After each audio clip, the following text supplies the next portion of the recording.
कधी कधी एखादी व्यक्ती आपल्या आयुष्यातून निघून जाते, संपर्क तुटतो, वर्षे उलटून जातात, नवीन लोक आयुष्यात येतात, पण तरीही त्या व्यक्तीची आठवण मनाच्या एखाद्या कोपऱ्यात जिवंत राहते. रात्री अचानक एखादं गाणं ऐकलं की ते आठवते. एखाद्या रस्त्यावरून जाताना तिच्या सोबत घालवलेले क्षण डोळ्यांसमोर उभे राहतात. प्रश्न पडतो, मी अजूनही तिला का विसरू शकत नाही? यामागचे उत्तर प्रेमापेक्षा खोल आहे. मानसशास्त्र सांगतं की माणूस व्यक्तीला नाही, तर त्या व्यक्तीसोबत जोडलेल्या भावना, स्वप्न आणि अपूर्ण राहिलेल्या गोष्टींना धरून बसतो. जे नातं पूर्ण होतं त्याचा शेवट स्वीकारणं तुलनेने सोपं असतं, पण जे नातं अचानक तुटतं, ज्याला स्पष्ट कारण मिळत नाही, ज्यामध्ये अनेक प्रश्न अनुत्तरित राहतात, ते नातं मनात कायम राहतं. कारण आपल्या मेंदूला प्रत्येक गोष्टीचा निष्कर्ष हवा असतो. निष्कर्ष न मिळालेल्या गोष्टी तो पुन्हा पुन्हा आठवत राहतो. कधी कधी आपण त्या व्यक्तीला नाही तर तिच्यासोबत पाहिलेल्या भविष्याला मिस करत असतो.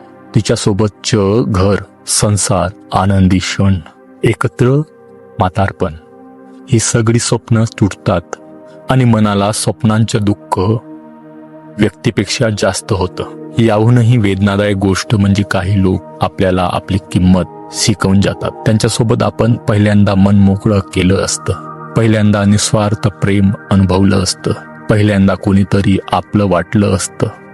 त्यामुळे ती व्यक्ती नाहीशी झाली तरी तिच्याशी जोडलेल्या भावना मनातून नाहीशा होत नाही.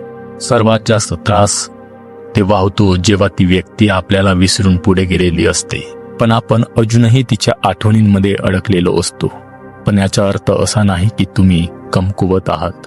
याचा अर्थ एवढाच की त्या नात्याने तुमच्या आयुष्यावर खोल ठसा उमटवला आहे. यावर वास्तविक उपाय ऐकून घ्या. आठवणींशी लढू नका. जितकं विसरण्याचा प्रयत्न कराल तितक्या आठवणी जास्त येतील. आठवणी आल्या तर त्यांना स्वीकारा, त्या आयुष्याचा भाग आहेत. अपूर्ण प्रश्नांची उत्तरं स्वतःला द्या. प्रत्येक वेळी समोरच्या व्यक्तीकडून क्लोजर मिळेलच असं नाही. काही उत्तरं स्वतःला शोधावी लागतात. स्वतःची नवीन ओळख तयार करा. जेव्हा संपूर्ण आयुष्य एका व्यक्तीभोवती फिरतं तेव्हा तिच्या जाण्याने रिक्तता निर्माण होते. नवीन छंद, नवीन ध्येय आणि नवीन अनुभव तयार करा. जुन्या आठवणींची पूजा करू नका. भूतकाळ सुंदर असू शकतो पण तो वर्तमान नाही. आठवणींना आदर द्या पण त्यांच्यात कायम राहू नका. स्वतःवर प्रेम करायला शिका. ज्यांचं संपूर्ण सुख दुसऱ्या व्यक्तीवर अवलंबून असतं त्यांचं दुःखही तितकंच मोठं असतं. स्वतःची किंमत ओळखा. काही लोक विसरता येत नाहीत कारण त्यांच्याशी भावना जोडलेल्या असतात. अपूर्ण नात्यांचा प्रभाव जास्त काळ टिकतो. मेंदूला अनुत्तरित प्रश्न सतत त्रास देतात. आपण व्यक्तीपेक्षा तिच्या सोबतची स्वप्न जास्त मिस करतो. पहिलं प्रेम किंवा खास नातं सहज विसरता येत नाही.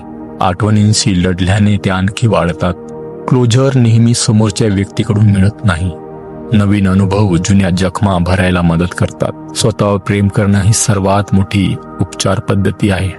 काही लोक विसरले जात नाहीत पण त्यांच्याशिवाय जगायला शिकता येतं. तुम्हालाही अशी एखादी व्यक्ती आहे का जी आजही विसरता येत नाही? तिचे नाव न लिहिता हर्ट इमोजी टाका. हा व्हिडिओ आवडला असेल तर नक्की शेअर करा आणि अशाच मनाला भिडणाऱ्या गोष्टींसाठी लाईक करा, फॉलो करा आणि तसेच सबस्क्राईब नक्की करा.